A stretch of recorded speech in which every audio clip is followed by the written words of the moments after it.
রক্ত দেওয়ার তাহলে রক্ত দেব ময়দানে, প্রাণ দেব, জীবন দেব, মাল দেব, কিন্তু ইসলামকে এরকম ভাবে আঘাত করে কাউকে সরে যেতে দেব না।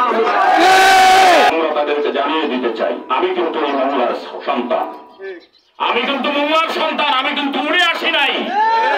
আমার মোল্লার কোন মুজাহিদ, কোন কর্মী, কোন সংগঠনের গায়ে যদি হাত দেওয়া হয়, কর্মীর গায়ে যদি হাত দেওয়া হয়, যেই হাত দিয়ে তারা প্রহার করবে ইনশাআল্লাহ সেই হাত কেটে দেব।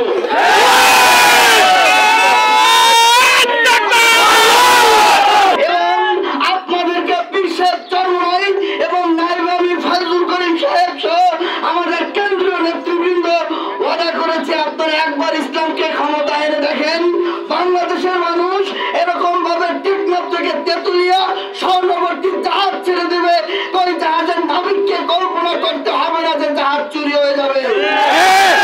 খুলে ঘুমাবেন, আপনার ঘরের খুলে দরজা দেওয়ার প্রয়োজন হবে না। আড্ডা চরমনার মরিদ এই হিসেবে আমি চরমনার দল করি, বিষয়টা এমন না। মানুষ একজনকে একজন ভালোবাসে বা ভক্ত হয়, এই ভক্ত দুই প্রকার। এক প্রকার হলো অন্ধভক্ত, আর একটা হলো বুঝে শুনে ভক্ত।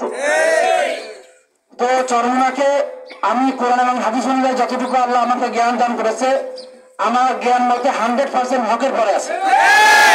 সেই শাসন দেখার জন্য আমরা আমাদের জীবনের, আমরা আমাদের শরীরের শেষ ফোঁটা রক্ত দিতে চেষ্টা করবো ইনশাআল্লাহ। এই চেষ্টার ভিতরে যদি কোনো মুনাফিক, যদি কোনো ইসলামের দুশমন, যদি বাংলার জমিনে কোনো নাস্তিক আমাদের কোনো প্রকার বাধা দেয়, যদি আমাদের দিকে কোনো হাত উত্তোলন করে, হাতকে আমরা তার সিনা থেকে আলাদা করে ফেলবো ইনশাআল্লাহ। যদি চোখ রাঙে, চোখকে সিনা থেকে আলাদা করে দেবো ইনশাআল্লাহ। আগামী দিন ইসলামের বাংলাদেশ হবেই হবে ইনশাআল্লাহ। স্পষ্ট ভাষায় এখানে জানিয়ে দিতে চাই, ইসলামী আন্দোলন কোন দুর্বল শক্তির নাম নয়। ইসলামী আন্দোলন বাংলাদেশের এখন একদম প্রথম শ্রেণীর একটা শক্তির দলের নাম। আপনারা জেনে আরো অবাক হবেন, বাংলাদেশের রাজনীতির মাঠে যদি কেউ জাতীয় ঐক্যের ডাক দিয়ে থাকে, সেটা হলো ইসলামী আন্দোলন বাংলাদেশ। আমি ছোট্ট একটি ওয়ার্ডের দায়িত্বে আছি। আমি তো সব জায়গায় আমার অটো চ্যালেঞ্জ করে বলি যে 3 বছরে আমি যা কাজ করেছি, দীর্ঘ 20 বছরে এত কাজ কেউ করতে পারেনি ইনশাআল্লাহ।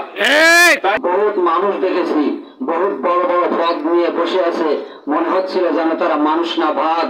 বাঘে যেমন যা পায় তা খায়, ঠিক তেমনই ভাবে যা পেয়েছে তা খেয়ে গেছে।